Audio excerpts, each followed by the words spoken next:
وطبعا حبايبي واخواتي، مساء الفل عليكم، مساء الجمال. هوريكم دلوقتي حاجة احنا عملناها، حاجة بسيطة جدا عملناها لراس التريلا. زي ما انتم شايفين عملنا مقطورة. تمام. طيب هنحكي بقى دلوقتي وهنقول التريلا ديت معمولة من ايه. التريلا ديت معمولة من قطع الصاج ورمان البلي والمفصلات والمثلا مسامير، صواميل، السياخ، حديد تريميسيون بجميع المقاسات زي ما انتم شايفين. طبعا قطع الصاج هنا، قطع الصاج اللي هي ديت دي برضو من الحاجات اللي هي المهمة معانا جدا. انا بنجيبها خردة زي كده، متعوجة زي كده ومتنية. احنا طبعا بنعدلها وبناخد منها ايه الصوغ دي. الصوغ ديت كده كلها داير ما يدور كده، كلها من ايه، من حتت الصاج دي.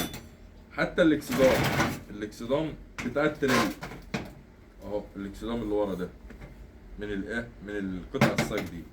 برضك عندك هنا استخدمنا العلب واستخدمنا المسامير، استخدمنا هنا عملنا تانك، استخدمنا هنا 12 فردة كاوتش، هنا 6 وهنا 6، 2 4 6 8 10 12.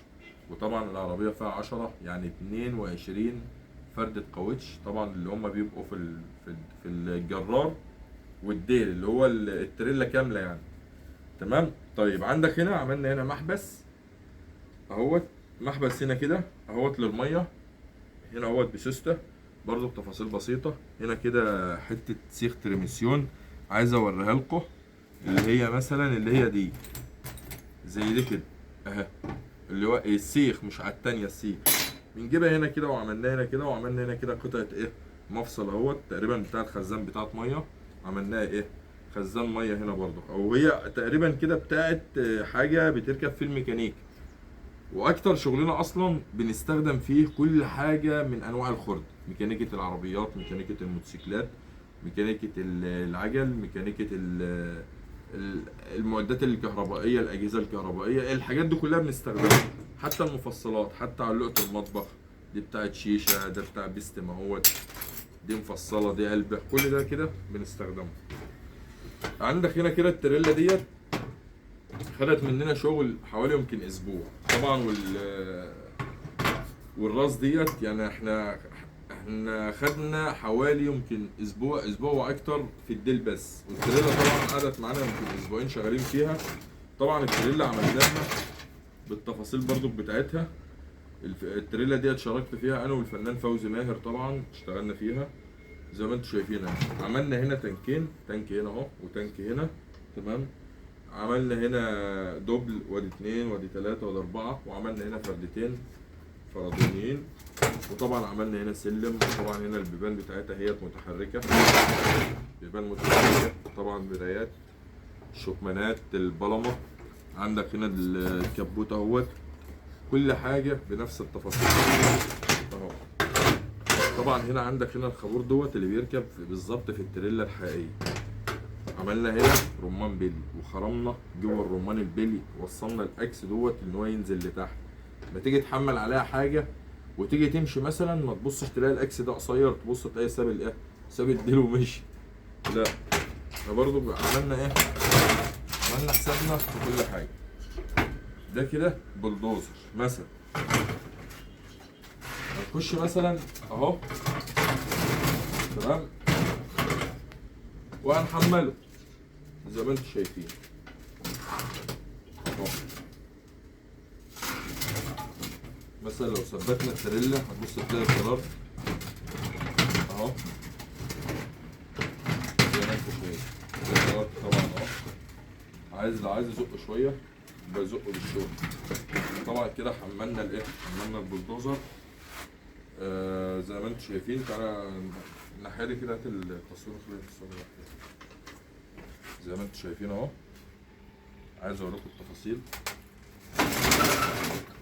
بص تلاقي العربيه هي دي. طبعا في الاول وفي الاخر هو محتوى ومشروع طبعا احنا مهتمين بيه.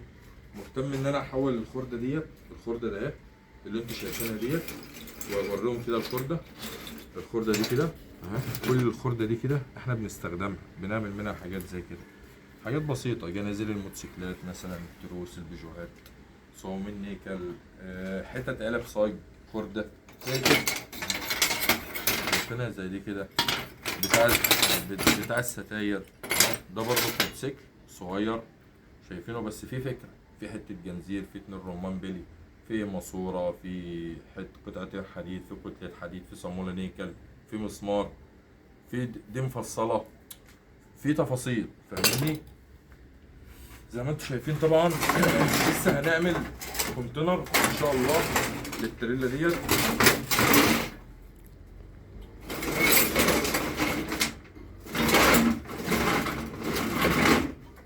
لسه هنعمل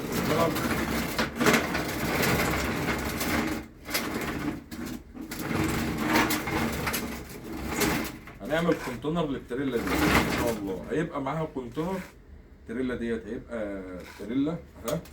طبعا لو شلت كده ومشيت طبعا الديل كامل مكمل من كل شيء اهو.